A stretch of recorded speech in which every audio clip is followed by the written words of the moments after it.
Good afternoon, everyone. I'm Serafina D'Souza. I'm the project coordinator for Moneylife Foundation. I would like to start by welcoming each one of you to this session on retirement planning. This is the first part of a two-part retirement savings program. I now have the privilege of introducing our speaker for today's session, Mr. Debashis Basu, who is also the founder trustee of Moneylife Foundation and editor and publisher of Moneylife magazine. Mr. Basu is a chartered accountant by qualification with over 25 years of experience as a journalist and the author of several business books like The Scam, Pathbreakers and the Plain Truth series. Friends, please welcome Mr. Debashis Basu. May I now invite Mr. Basu to begin the session. Welcome everybody to this session on retirement savings. This is the second time that we are doing this, but in a much more expanded scope. So we have two sections. The first one is just going to focus on, as the previous slide talked about and as the media talked about, which is how much really is needed for you to have a problem-free retired life. So the focus obviously is going to be on how much you need, and the lots of calculations that go into arriving at, and the calculations that go into arriving at the figure. The calculations per se are not complex, but retirement savings calculation is the most difficult thing to do for everybody, for experts, for individuals, just for about everybody. The reason is very, very simple. There are multiple moving parts to it. You are able to assume certain things with certain degree of confidence, then only you can arrive at the output. Unfortunately, for retirement savings calculation, there are multiple things that need to be assumed, and those assumptions may or may not turn out to be correct. I'll just let you know the factors that go into calculating retirement savings and whether we're doing it the right way. Most of us don't calculate. Some people say that it doesn't matter, we don't need to calculate, it all worked out fine, it worked out fine for my parents, I'm sure it's going to work out fine for us as well. It may be true. Surely there are a lot of unknowns in life, and a lot of unknowns are positive unknowns. So it could very well be that your son is extraordinarily brilliant and very nice guy, and he takes care of you, and so you don't need any of these calculations, so it doesn't really matter. But it's good to know. A lot of these complex, difficult things which have a habit of throwing up nasty surprise is just simply good to know. I'll take you through an example of what we consider to be a typical household, in this case represented by the male member of the family. How did we arrive at this? By the kind of interactions that we've had over emails, over personal conversations that we have with people who attend Moneylife Foundation programs, and our own sense of what the average urban middle class is currently. So imagine a person who is about 45. At the moment he's saved over 20 lakhs, which is typically spread in different kinds of assets, not usually in high risk, high return assets, which means that he has nothing to do much with stocks. He also doesn't have much to do with equity mutual funds, which is actually the reality. Maybe he has money in bank FDs and insurance products. I'll explain that a little later. He would have taken a loan, maybe he would have paid off the loan and bought a bigger flat, so his EMI is still continuing. That's the assumption. Earns a salary of, let's say, about 60,000 rupees per month, household expenses of 20,000. He's able to save 15,000. I've not put it there, but that assumption is important. That's going to come up later. He's a bit worried about his children's education given the way the prices are rising, and he has competing objectives to save for and provide for. After providing the EMI, he has to save as well for his own retirement as well as for children's education, which is probably 5 to 7 years down the line. If you ask him about retirement savings, that's 15 years away and he has absolutely no idea about it. Now, at the same time, he has dreams. In fact, over the last 10 or 15 years, given the higher prosperity that India has witnessed, a lot of people, especially in the software sector or in the other sector, they dream of retiring early. This is a new thing in India. Even somebody like us, when we were younger, there was just no question of having that kind of a dream. This is a more recent dream, maybe about as I said, about last 10, 15 years, because people are earning much more and people are earning a lot at the higher level. Maybe the top 5% or top 3% of the population is earning so much that they want to retire at 40 and 45 and live their dreams, as it were. A lot of people can do that. This dream, which is perfectly fine for somebody who's earning crores of rupees and who's probably got a lot of fat bonus from a financial services company, working Wall Street or in software industry, who has got stock options, sold it, made a lot of money. But this dream is also spreading to other people. The average people also want to dream of retiring early, having read these glorious stories in economic times or other newspapers. So most people say, well, I want to retire early or really have a very, very nice time traveling around the world or visiting various places and so on. The question is, once again, just as has happened during his working life, he has competing objectives. He has different places to put the money to. Even in the post-retirement period, he will have to make a choice. So he has to end his career and start his retirement with enough so that all the competing objectives can be met. Has he done the calculations to do this? I have not come across anybody who has made this calculation. It's not easy. It's not very difficult to do. It's not very difficult, but people don't take the trouble of going through all of these steps to see whether the dream is somewhere close to reality or not. He retires, let's say, at around 60. I must also say that please by all means stop me in the middle of the presentation. If you have any question, I'll answer that, and I'll also answer questions in the end. At 60, let's say he retires. I'm sorry, this must be previous. Over the previous 15 years, he was 45 when we met him last. He has saved in a money back plan. He would have saved in bank fixed deposits. But when he retires at 60, the biggest component of his net worth or his assets is what? His property. Right? That property is where he has to live. It's not an income generating asset.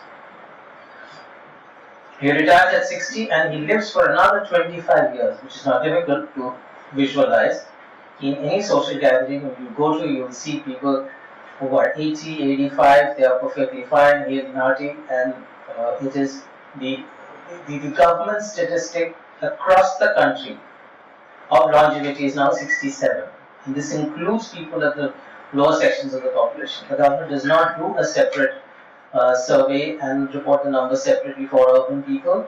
Affluent people, if you did that, an average longevity would be 80. So I said 60, another 25 years of post-retirement life and 25 years of post-retirement expenses are ahead of them. Okay? Now, this is the picture that's likely to be. There are several assumptions there, and all of them drawn from his story from the past.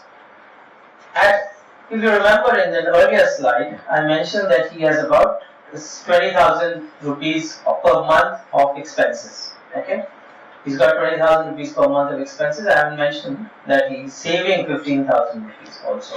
All right, and I've told you what he has, the different products that he has saved in. Okay? Now at 60, this is the picture of his expenses. So 20,000 per month was when he was 45.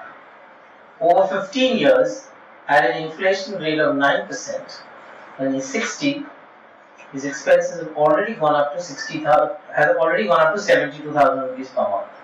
Let me repeat: 20,000 over 15 years at 9% inflation is 72,000 rupees per month. Okay, I'm not taking 72,000 rupees per month because the rule of thumb often is that your post-retirement expenses are 80% of your pre-retirement expenses. So instead of 72, I have taken 80% or 60,000 rupees per month. This is his monthly expenses at 60. 9% inflation is here to stay with us, no matter what the government says. Actually, for urban people, inflation has consistently been, I would say, in 7 out of 10 years, it has been in double digits. If you take into account healthcare expenses. So forget double digits, I said only 9%. over the next 25 years, this is simple calculations. They know your opinion or not know my opinion. 9% at 60,000 grows into 4,80,000 per month. Okay, this is the figure that you're going to get. I'm saying straightforward, simple calculation. You might say that I don't need all those expenses. You put your figure. You say not 80% of my pre-retirement expenses. I spend only 50%. So you will have a lower figure. There's no doubt about that. So instead of 60, you will have 36,000. But 36,000 also will grow to a very, very substantial sum.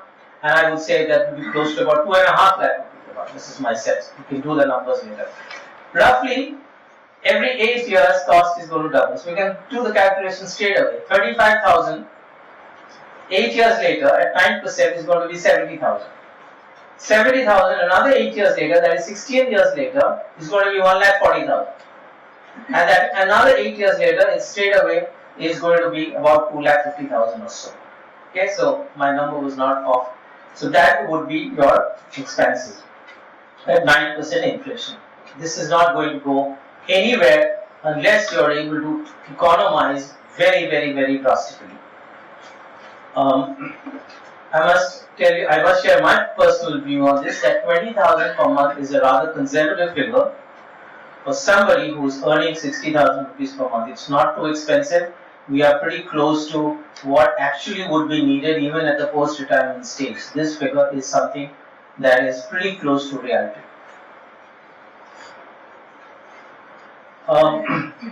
Where would his assets be? I have made certain assumptions.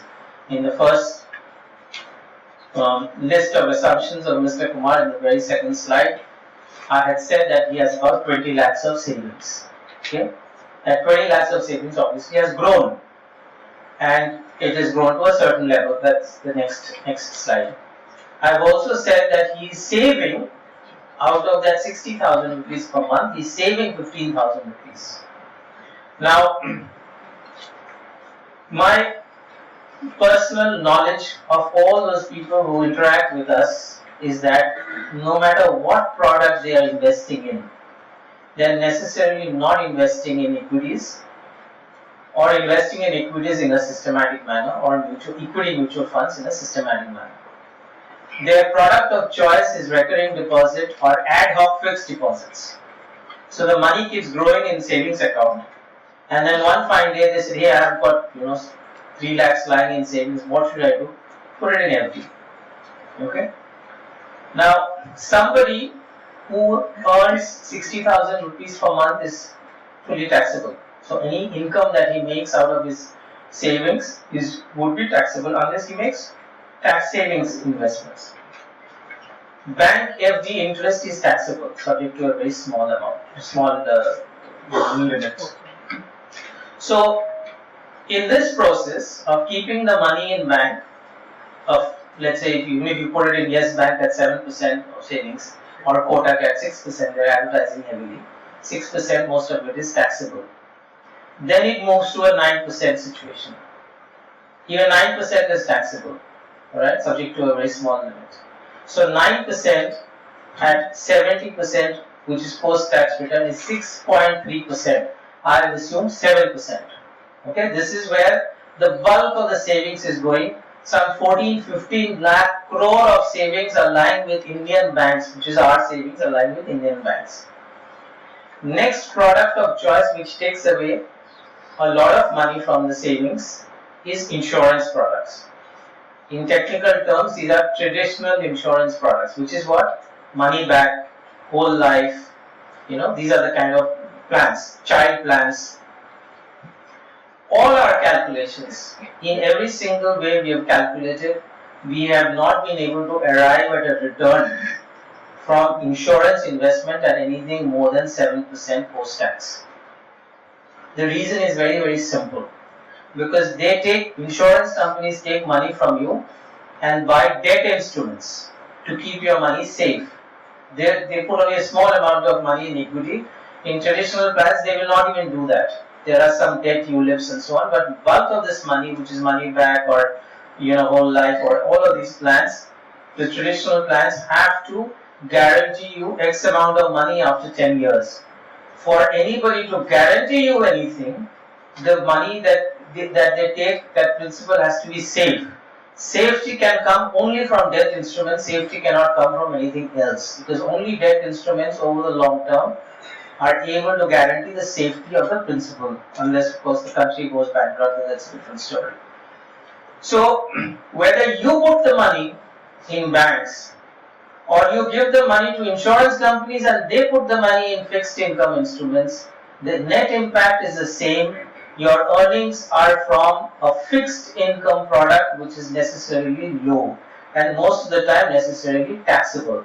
So no matter which way you invest, if you are not investing in an asset which generates tax-free income, and tax-free income principally comes from equity mutual funds, dividend income from shares and so on, and long-term capital gains from shares which people are not investing currently. I am only looking at the current profile of savers and the assumptions, and therefore my assumptions are drawn from there. So I put recurring deposit. If somebody is very, very systematic, he will give banks an instructions: the moment I have so much of money, put it in a recurring deposit account, transfer it to that recurring deposit account. If he is not systematic and if he is lazy like all of us are, including me, the money will grow up to a point, earn a very low rate of interest, and it will wake up and then we'll push it to FD, which will earn a little higher, but it will be taxable. Meanwhile, somebody will come and say, hey, why don't you buy this insurance product? Your children's education is guaranteed. We look at Sachin Tendulkar's face and we'll sort of tell me where to sign. So we'll sign and we'll again end up earning only about 6 to 7%. In the worst case, there is a product of HDFC Standard Life at that time, now HDFC Life. We've calculated the product is going to give you 2% return, 2% guaranteed return, and I have assumed 7%. So 15,000 per month. At 45, he's got kids, he wants to be very safe, he wants to put the money in safe instruments, he's not going to get anything more than 7%. 7%, 15,000 per month will grow to 50 lakhs over 15 years at the time of retirement. I've also mentioned that he had a corpus of 20 lakhs at 45, which also will grow at 7% to earn him, which will grow to around 53 lakhs. The two together, at the time of retirement, he'll have a corpus of 1 crore. In the previous slides, we looked at his expenses, which starts at starting point is 60,000 rupees per month, given 80% of his retirement expenses being intact, which will keep growing at 9%. Now, what is his situation? At 60, he has a dream of traveling around the world, alright, which he wanted to do for a long time, so he saved up a lot of money, he thinks, and everything has to come out of this 1 crore. Meanwhile, the price of his property is going up constantly, and the reason for that is very simple. I mean, I won't go into that, but the reason for that is simple, because of the incredibly poor real estate laws, the fact that we are in builders control and there is no new supply coming into the market. It's all very controlled. So whoever has a property is earning a lot of, are seeing the values getting inflated on paper, and who has to want to buy a property has to pay through their nose, paying the EMI and having less and less of savings. Nevertheless, in our case, this gentleman has already invested. He's paid off his EMI, let's say, and his property value, he knows, is going up constantly. But his principal source of income is only this 1 crore. What is the situation? Where does the equation at 60? At 9%, he is a senior citizen, he's going to earn 9% at that. Now at this stage, as I said, he's a senior citizen, he's put that crore of rupees at 60, he's never taken risk in his life. I mean, he may have taken a risk, he may have bought mutual funds in 2008 and regretted, and therefore never taken a risk in his life, which is typically the case. So as I said, he's got a crore of rupees and his income only has to come out of this. If he was not a risk taker before 60, there's absolutely no question of having taking an additional risk at 60. So he puts the entire money in bank debt, which is the safest and the best. If he's fortunate, it won't be an HDFC bank or Citibank or whatever. So that means if it is one of those, a story that we wrote. A 71-year-old person was sold a ULIP, and since he was not qualified to buy it, he sold in his wife's name and so on. So anyway, if he has put his money in a public sector bank, he's more or less fine, and he's earning his interest, and then his expenses are rising. So here is a race between his income, which is more or less static, which is what we have assumed. This may not be so. This is obviously the single case scenario, and you have to tailor it to your requirement. Maybe you have some property left to you by somebody and you are earning something from that. But in this case, there is no such luck, and 60,000 is constantly growing, and he has to not only use his interest income, but as you see, he starts with an interest income which is higher than 60, but very soon that 60,000 goes beyond 77 in a few years from now. So he is drawing from his principal. Once you start drawing from your principal, your corpus starts going dramatically down, because you're earning less and you're drawing more, and you're earning less and you're drawing even more. So somewhere around 17 years or so, unfortunately, this corpus would be over in this kind of a scenario. Now this, as I said, the story may not necessarily turn out to be like this. This is a pessimistic scenario story, or a story that could happen to somebody in case he doesn't have children, or has children who's not in best of terms, and so on and so forth. Meanwhile, he already has, keep in mind, he already has a rising value of his property on which he is sitting on. What has gone wrong in this scenario? At 45, or even earlier, preferably, he should have done some basic calculations, and we boil it down to 6 factors that are usually unknown to us. Some of these factors are partially known, but I'll still put it as unknown, because a lot of people that we meet usually are quite clueless about their own condition, even how much they're saving. Even that is something that they're not very clear about. First, at 45, he has a corpus of 20 lakhs. Okay. Even at 45, he could have had a different choice of products.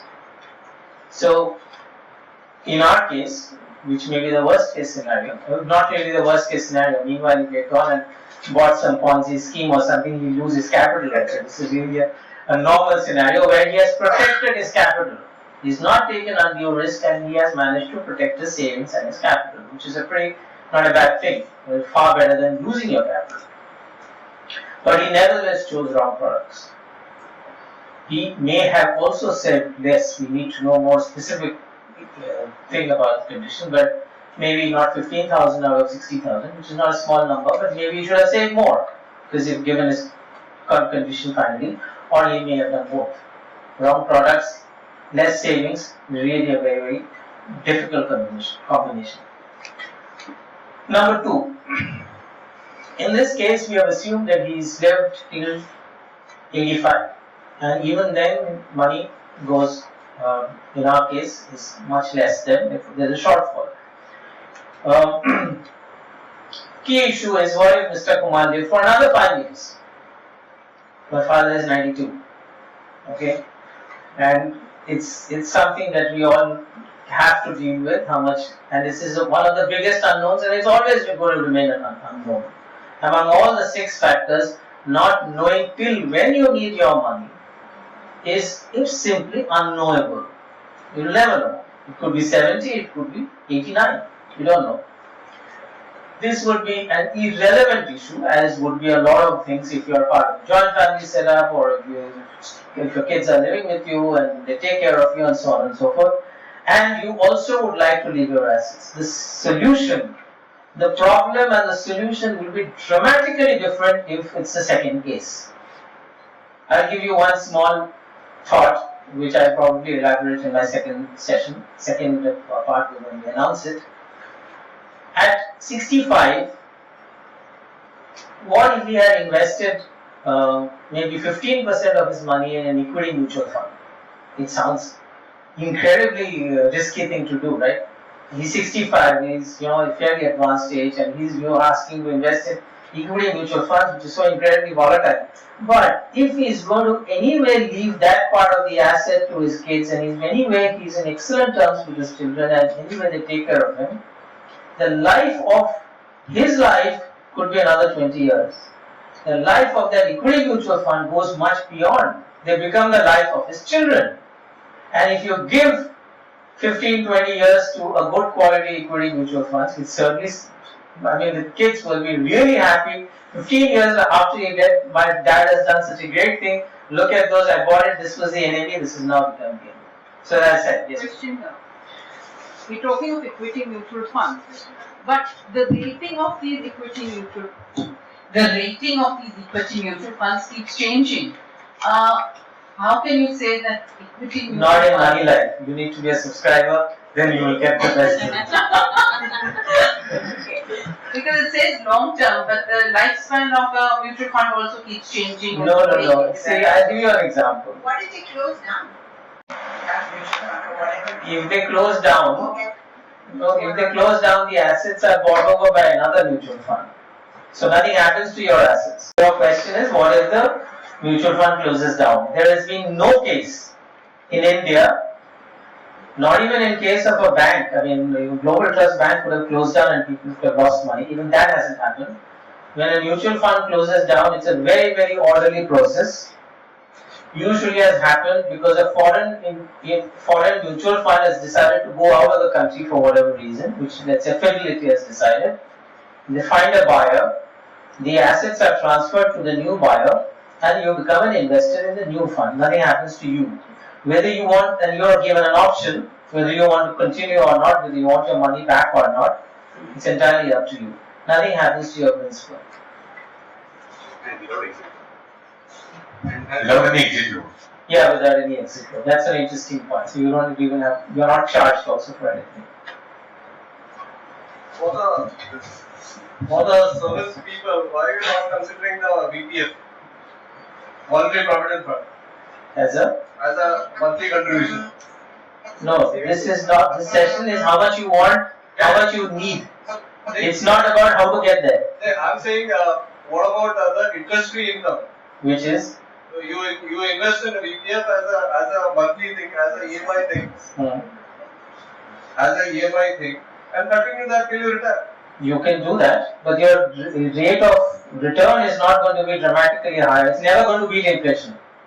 I have assumed inflation to be 9%. So in any situation, your provident fund return is bound to be below 9%. I can give it to you in It writing. is tax-free. Yeah, it can be tax free, but your inflation is exactly at 9% or 9.5% or 10%. It's not less. At no situation, except for a very, very brief period like in 2003 or 4 if I remember right, and no situation in India has inflation officially also being less than the returns from fixed income. Actual inflation is always 2% more. Because that's the only way banks can survive. That's the only way government can survive. If the government or the banks pay you more than the rate of inflation, the country is going to go bankrupt. And the only way they can survive is create an inflation, or rather allow or tolerate an inflation which is higher than your interest income. It's simple economics. What about those who have a lower income? So that lower income group, isn't this voluntary provident fund a good? No, I'm not discussing the options here. All I am saying in this particular session, as I mentioned in the beginning, what do you need to know?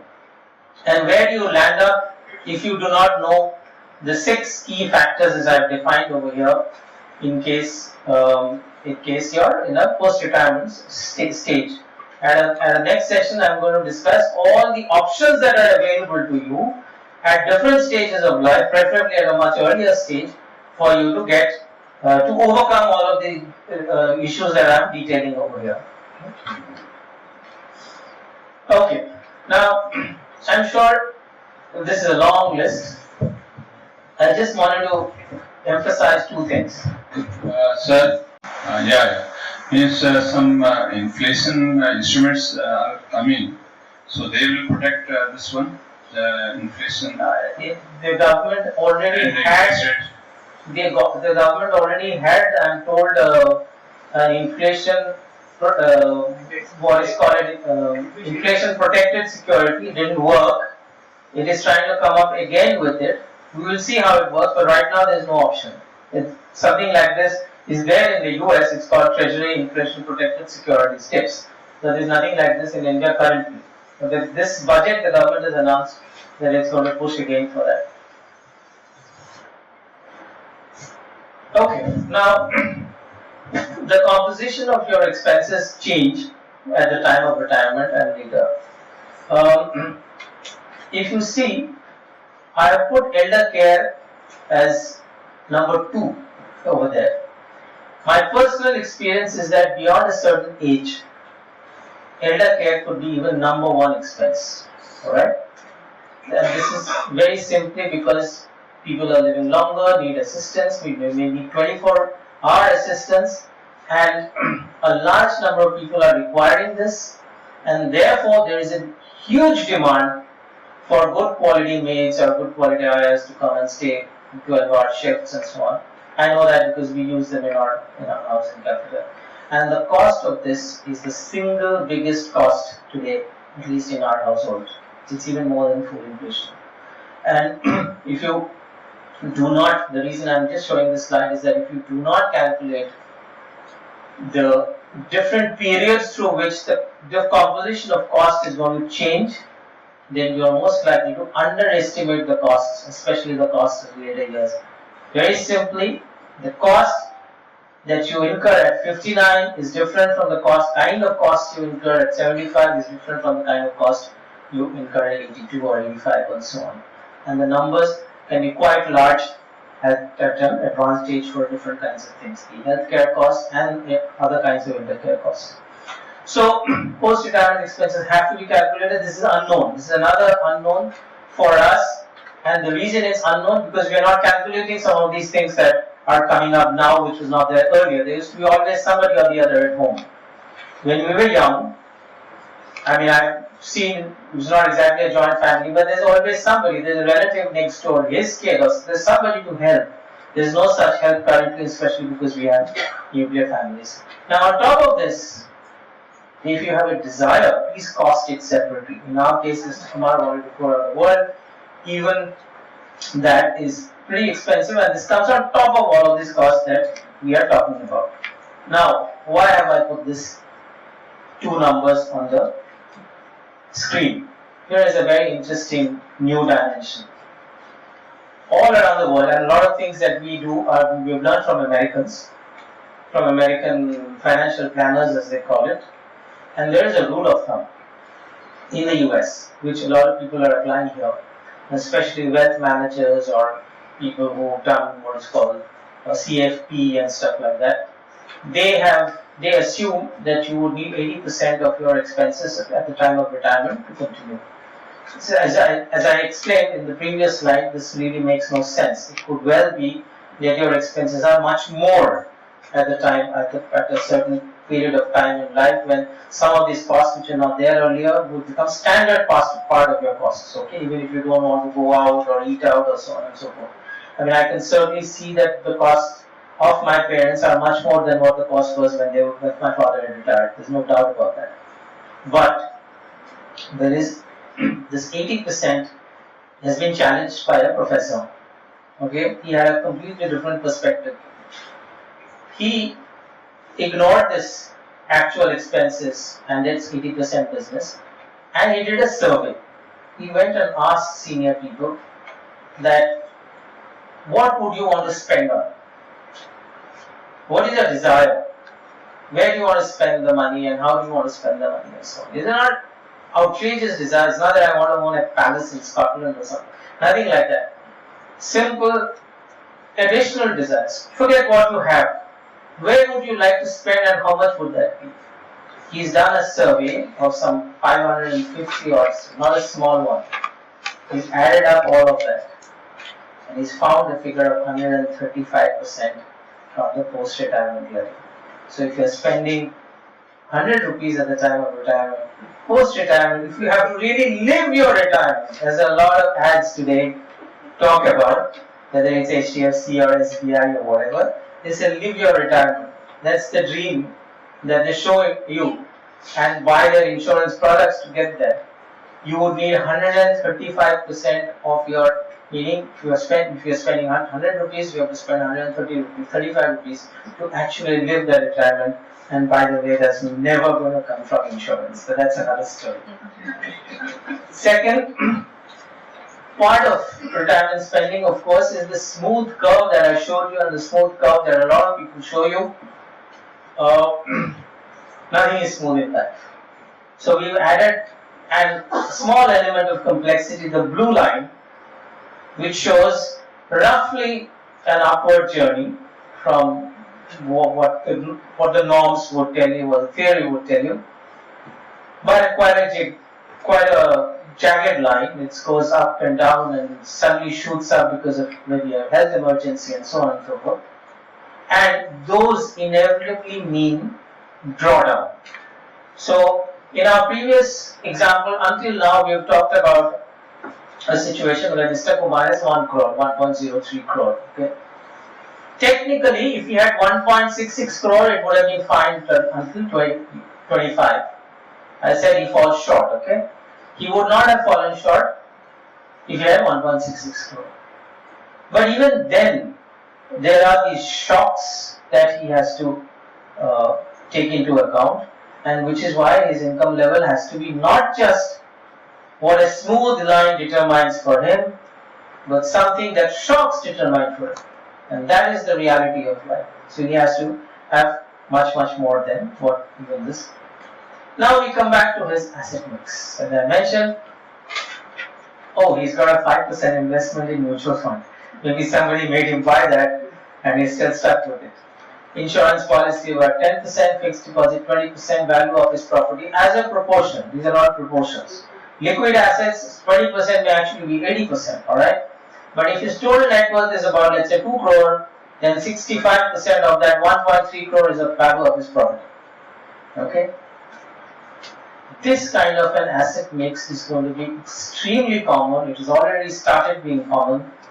And a lot of people in the software industry, in the pharmaceutical industry, even in banks, I have known of bankers whose bulk of their money is in property and in FDs.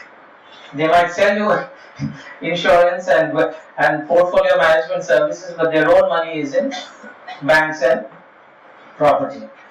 They pay the EMI of one, they buy a bigger one.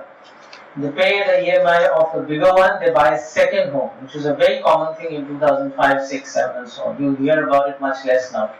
I think a few stories of how a second home has not been maintained properly or is now under litigation because somebody has filed something would really wake up a lot of people, but still people feel that you have surplus money, put it in real estate. Purely from a return perspective, theoretically speaking, it's not a bad thing. We are not against this. It's solid. You can see it doesn't move up and down. The prices of your property are not quoted in a ticker in CNBC. Doesn't make you feel like buying and selling it. There are lots of positives to investing in real estate. Unfortunately, a bigger flat where you live in and an even bigger flat where you live in will yield nothing by way of income. And at 60 and beyond, you need income. You don't need assets to be sitting on. You're going to be what is technically called asset rich, cash poor. That's not the state that you want to be. Fortunately, yes please. In this conversation, mainly you are referring property as where somebody is living in. But are you considering property or like real estate as one of these asset classes like others? I mentioned that if you are able to invest in a property which you can maintain, it could be a next door flat, which you give it out on rent. Nothing wrong with that, it's a terrific idea. I'm again completely in favor of that as a better option, certainly far better option than putting your money in insurance or in banking, because your earnings, your rental income may be less, In fact, it's quite shocking how overvalued properties in Bombay is, because some cases rental income is not even 1.5 to 2% of the capital value. And you feel like saying that you would be better off selling the flat and putting your money in FD, you would earn 9% and you're earning only 1.5 to 2%. But the capital value increases, I guess, and that's a call that you have to make. And one doesn't see the end of this. It's not that the values are falling. The values are not falling because the politicians or the policy makers are completely in the grip of real estate sharks and mafia. So one, it's quite sad, it's quite depressing, but the prices nowhere in the country are actually falling in a significant manner like it has happened in the US and so on. Prices don't go up. That's the only way the correction happens, and it's not a bad thing given the current situation. But so few people are actually able to do this. This is a very, very special case. Even if your property is, suppose you're staying in Prabhadevi and your property is in Kurla, how many times will you go? Even though this is a 65% part of your asset, if you are in a working life, how many times will you go and check that out? And in India, one of the biggest problems with Indian democracy is lack of property law, enforceable property law. Everything is fine on paper, but you have hundreds of examples of land and real estate property being caught up in all kinds of litigation because this country does not give you speedy justice as far as your property rights are concerned, of any kind, right? The laws are antiquated, somebody can go and file a case and then you're fighting. And you will think, what have I done? My money was fine in FD, why have I come and got stuck in this stupid real estate for a few extra percentage? So it's a very special case where you are 100% sure. The only cases I can imagine is in the same building. Even if it's the next building, you may not go once in 2 weeks. You'll start feeling lethargic about it. You will not do this, because if you did it, then your whole asset classification of this asset at retirement would look different.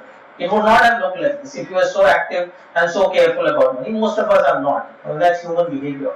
There's nothing wrong in that. So, sir, yes, please. you were earlier mentioning about people who are jumping from one bedroom, 2 bedroom, 3 bedroom. Those are not required. Automatically, you are lending into more and more liabilities towards the rent as such, or whatever say that property taxes as such. One has to look into that also. That if it is not needed, then one should restrict to the limited space access. Very true, but you know the point about all of this is that we don't do these calculations. We are not careful in making any of these calculations that we are talking about. And my purpose is to, in this session, and we'll put it up in YouTube so that many more thousands of people can see it, is to make people aware that do these calculations. If you are still comfortable, like this gentleman may be comfortable, he may have heard of all of this, and says, no, I am very focused in managing my money, and I'll go every week and I'll check it out, I'll check all the collections, I pay the taxes in time, there's no issue, I won't fight with the society, and I'll keep my property in top condition and make sure that if I don't buy it at a place where I have no resale. All of these things, if he's able to do, he'll do it. But my point is, most of us do not do these calculations either way. Most of our investments are a product of lethargy. It's not a product of thinking, unfortunately.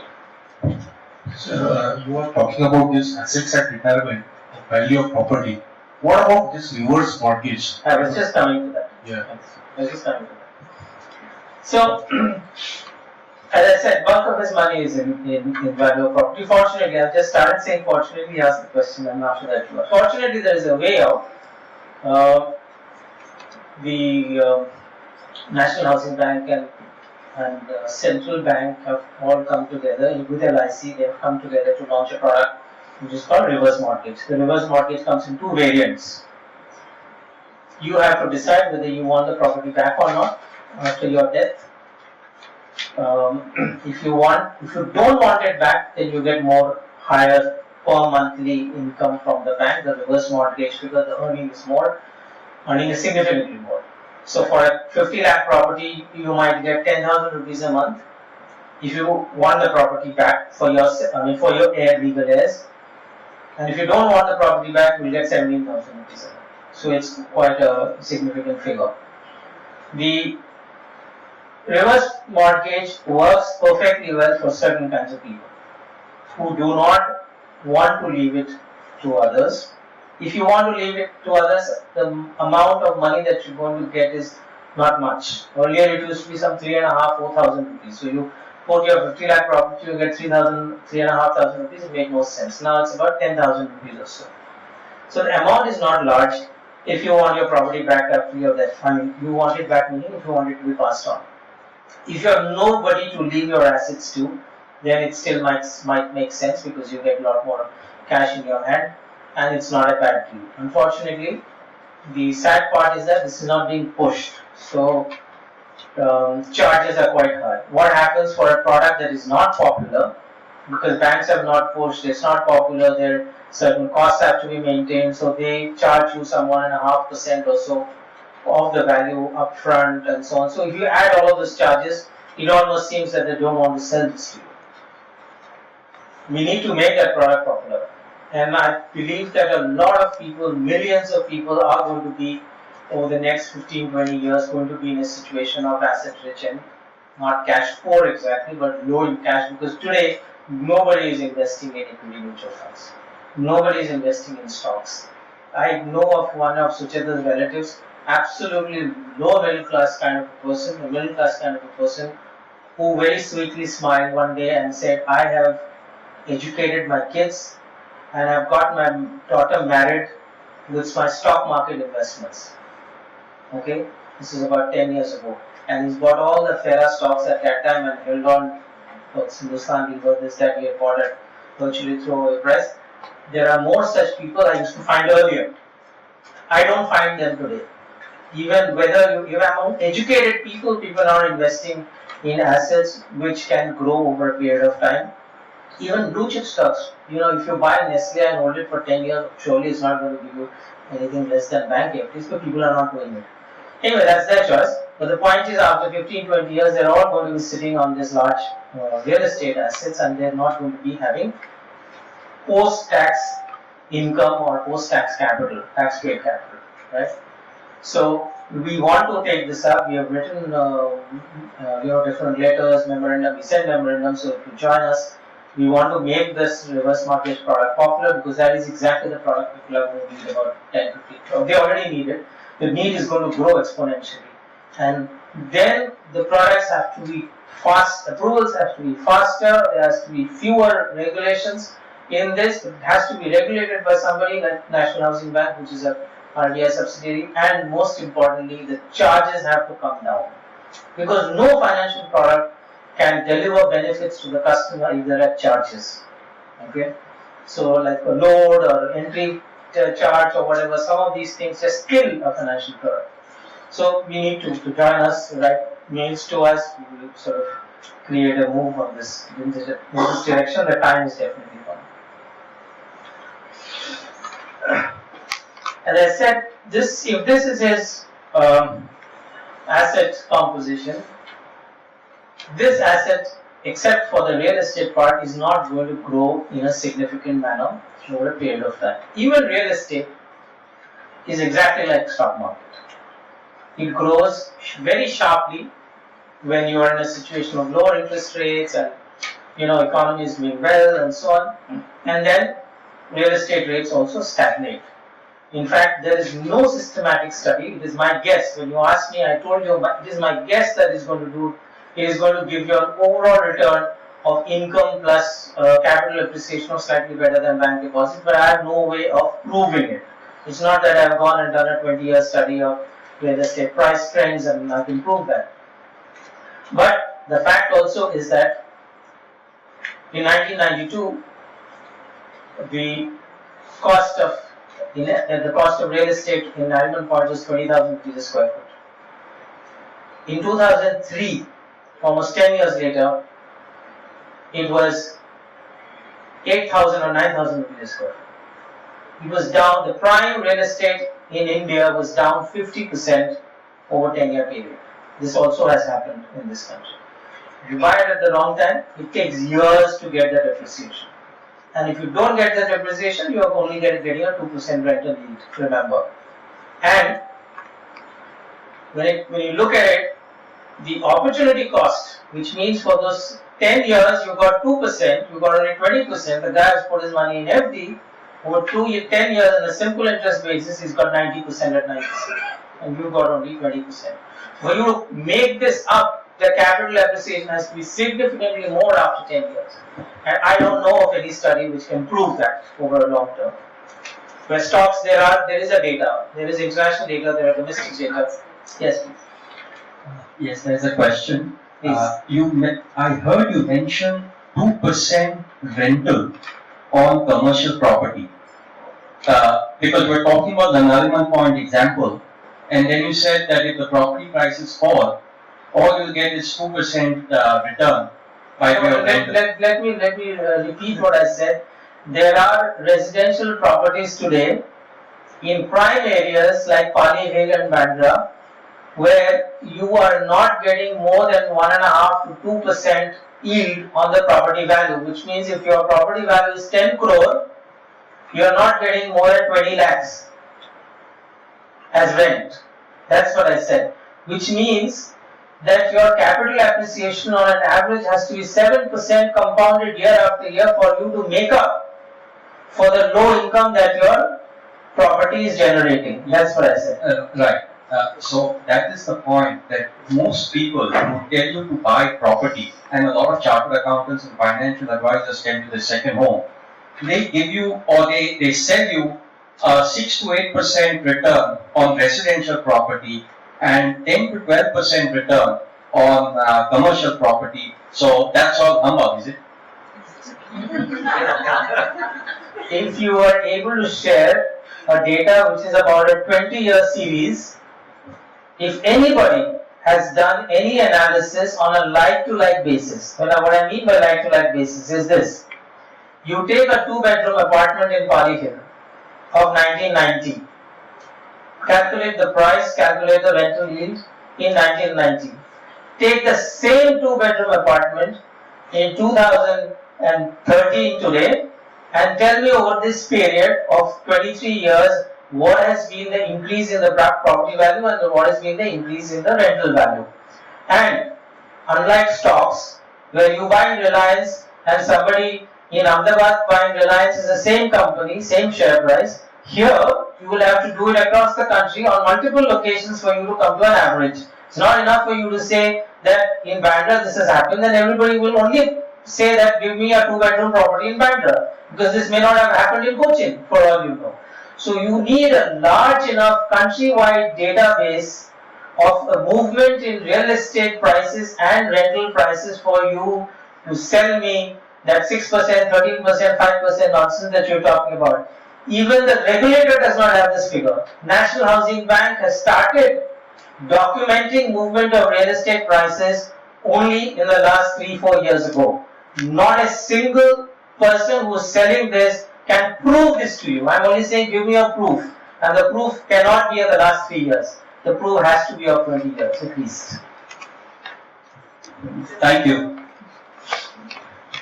This is a problem. Somebody comes to sell you, ask for proof, say that show me how it has happened, and ask an intelligent question, show me that it has happened across the country, not just in what you are selling. It may not have happened elsewhere. So if it has not happened elsewhere, then this may be an outlier, maybe an exception. If it's an exception, I'm not going to jump into it. Okay, as I said, none of this asset combination is going to give you significantly higher return. And the problem is that you're at 60 and this is your asset composition and you don't want to take risk. Which essentially means that those who have the time on their hands, those who have at least 10 to 15 years ahead of them, have a retirement period, please plan right now to create assets into something which is going to give you a higher return, either in terms of yield, and there are very few, mostly in terms of capital appreciation, preferably which is post-tax. In fact, no matter which way I look at it, the post-tax capital appreciation of equities is so incredibly powerful that people have to educate themselves, convince themselves, and then go for it. I can see the compelling reason to go for it, but you have to be convinced. Very little can be done in terms of the growth of assets after 60, at that stage you're only dependent on the income of the asset that you've already created for yourself. Alright? Can I ask Yes. two questions?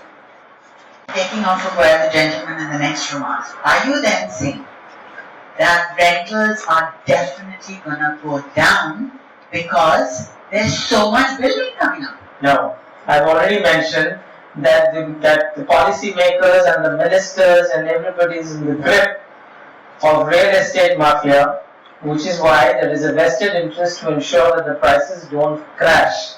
The logical prices are much lower, but I am not, as I know too much and I've seen too much to predict that what will happen here is logical. We will continue to live in this illogical bubble that we have created for ourselves, and that is because there's too much of vested interest supporting it. Secondly, you still have capital appreciation on that asset, right? Those you bought it some time ago. Well, I'll tackle that in the next session. I hope to see you there. You're asking a lot of questions. But the fact is that human mind is not tuned to deal with fluctuating values of our assets. Okay? So some assets, prices don't move. Your bank FD, you put 1 lakh, it doesn't become 90,000. Unless, of course, it's one of those banks where they take your TDS and adjust your principal because they don't even call you. They shorten your FD principal. But by and large, these are fixed income and capital is protected. Anything that is market linked, anything that moves up and down, alright, will give different returns for different people. And the single variable for that is when you buy. So if you say that real estate will give returns or will not give returns, entirely depends on timing. There's just no getting away from the fact that asset prices, if they are movable, there has to be some sense of timing about it. And a lot of ordinary people are able to do this perfectly well. I've often seen people very sensibly saying, hey, this is not the time to buy. They do that and they implement that. So with some sense of timing, you should be able to get the asset price. You should be able to buy low, sell higher, whatever dream is. Finally, sixth variable, post-retirement support that you can get. This is a huge thing, and completely no Mr. Kumar or no Mr. anything can lead us to any set kind of solution or any set kind of solution to any of the problems. It is all individual. It all depends from person to person. It's very critical to assess this first. Okay, is there any kind of income that I'm going to get from anywhere else? Is there any kind of non-monetary support which could save me money, which I'm able to get from somewhere else, and is going to have a significant bearing on all your calculations, especially as you grow older and older. Because at that time your income levels may fall. It all depends on individual situations, and your expense levels are going higher and higher. Well, Indian children around us, at least I can see, do support their parents, especially for big expenses like hospitalization, which I have not taken into account. I have given you a straightforward increase in your expenses, and the expenses I said I have brought to a little more realistic level by saying that they are going to be erratic, and then you see a sudden sharp spike in that assets that maybe a surgery you need, and you may not need to spend that money. Your son or your daughter may say, hey, I'll spend for this. This is a big amount. But yes. You were saying about that. From 80% to 135%. Does that particular hospitalization and the medical expenses were covered in that? So that was everything that you needed to spend throughout your activity. Yes, everything. Because I think because of the medical expenses, it shorts up your expenses. Yeah, that is very, very important point, because we have interacted with one of the health insurance companies, and they've shared an internal study with us which said that in India, in urban centers, healthcare costs are going up. Believe me, this is breathtaking. 20% compounded year after year. 20% compounded. This is not going to be met by fixed income investments of any kind, alright? Even high risk investments are hard. But if you remember any of the rates, you can look back and say how much Hinduja was charging for a bypass about 10 years ago, how much they are charging now. Do the number, it will be about 20% compounded. There's no doubt about that. There's been a study by HSBC on retirement issues. I don't quite agree with many of the studies because most of the studies are designed to create fear and therefore to so direct you to buy or sell something or the other. But for whatever it's worth, this is one of the few studies that are currently available. 50% said cost of funding a home affects their ability to save.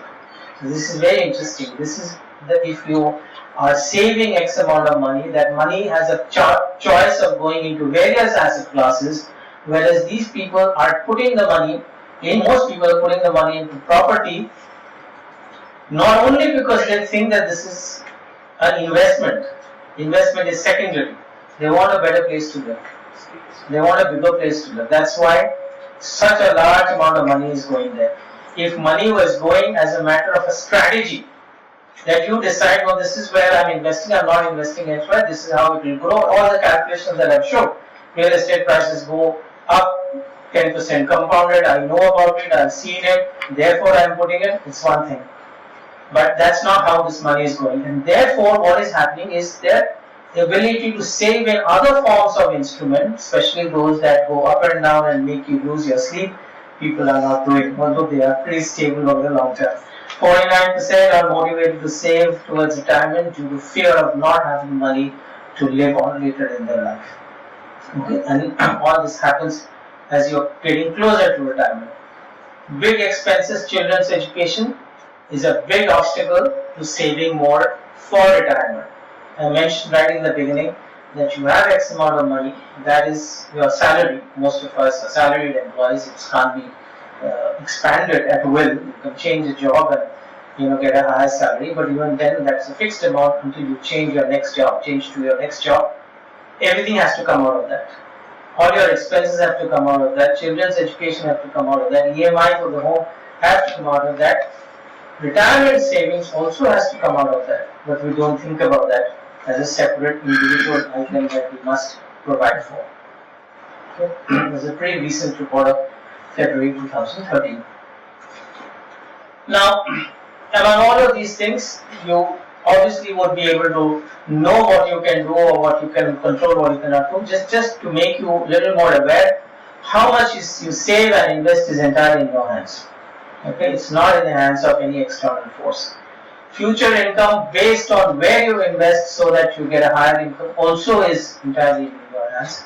How much you spend on retirement is in your hands. As I said, 6 unknowables are there, but some of it can be controlled. To some extent, tax impact can be controlled. As this gentleman pointed out, BPF is a fairly good tax-free product to invest in. Inflation rate you cannot control. And please accept my word for it, inflation rate in India is double digit and is not going to go down. If you want a little more explanation of why it will not go down, if somebody wants to know, I can explain. There's a proper scientific reason why inflation is never going to go down in India. And if inflation goes down significantly, we would be in the situation we were in 2001, 2002, 2003, which is again not a desirable situation because your salary increases are not going to happen at that time. So that is recession. That is a significant slowdown, which is why inflation is low. We don't want that. Low inflation, high growth, India will never have, which is an ideal composition.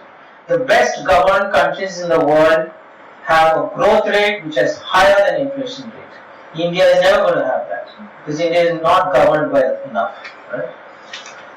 Interest rate not in your hands, okay, and how much your money pays you. Life expectancy not in your hands. And one part of tax impact again is not in your hands if you already put your money in fixed income products like bank FD, etc. And if you have a taxable income, there's nothing you can do about it. I'll once again refresh our mind with the unknowns. Investment till your retirement is somewhat unknown. Why I say somewhat unknown, you should say that I know about it. Because you don't apply your mind and don't do it systematically, and therefore I'm saying it's somewhat unknown. You're doing it in some mechanical fashion, in some lazy fashion. Longevity completely unknown. Post-retirement expenses we have not calculated. I can give it to you in writing, nobody has calculated whether it's 80 or 40 or 10 or 135, nobody has sat down and done these numbers because you have to be a little systematic about it. I have friends who do that. Oh, fantastic. Send them here next time. I would like to learn from them. Your assets at retirement, which is somewhat known because you have to calculate how much the assets will grow over the next 15-20 years by the time you retire. Post-retirement growth or income depends on your assets, but if, as I said, 65% of your asset is in real estate, then it's only somewhat known how rental yield and capital value is going to move.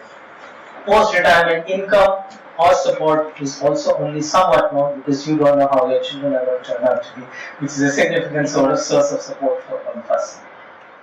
So you should take some steps for this session, not for how to get there, which is part of another day. Estimate current expenses. Suppose I'll give you some real life examples. Suppose it is 30,000 per month, alright? Estimate expenses after retirement compounded by 10%. In this charts I have shown 9%, compounded by 10%. 10 years later, just to give an example, 30,000 becomes 78,000 per month. Alright? This is a 10-year rise at a 10%. Step 3. What is going to fund it? Just to give an example, a 9%, if you have 2.34 crore in the bank after 10 years, at 9%, that is going to be equivalent to 78,000 rupees. See, that much money, if you don't want to take risks, you have to have that amount of money in a very simplistic manner. You can have a complex set of calculations, but a very, very simple rule of thumb is that if anything that you invest in is likely to yield 9% and not more than that, you need to at least have 2.35 crore. If it's less than that, if it's a bad insurance product, you need much more money than that. Right? Step 4, how you get there, current investment plus planned investment. Do make realistic assessments. Finally, what if there is a shortfall?